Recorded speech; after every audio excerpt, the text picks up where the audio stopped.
என்னுள்ளறிவாய் நீ உள்ளொளியாய் வந்தருள்வாய் திருப்போரூர் மாமுருகா திருவடியே சரணமையா. அறிவொளியாய் வந்து நீ அகக்கண்ணை திறந்திடுவாய் திருச்செந்தூர் சண்முகனே ஜகத்குருவிற்கருளியவா.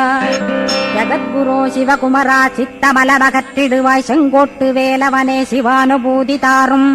சிக்கல் சிங்காரா ஜீவனை சிவனாக்கிடுவாய் குன்றக்குடி குமரா குருகுகனாய் வந்திடப்பா. குமரகிரி பெருமானே மனத்தையும் மாய்த்திடுவேர் பச்சமலை முருகா இச்சையை களைந்திடப்பா. பவழமலையாண்டவனே பாபங்களை போக்கிடப்பா. பிராலிமலை சண்முகனே விரைவில் நீ வந்திடப்பா. வயலூர் குமாரகுரோ ஞானவரமெனக் கருள்வீரே வெண்ணைமலை முருகா மெய் வீட்டை தந்திடுவீர். கதிர்காம வேலவனே மனமாயையை அகற்றிடுவாய் காந்தமலை குமரா கருத்துள் வந்திடுவீர். மயிலத்து முருகானி மனத்தகத்துள் வந்திடுவீர்.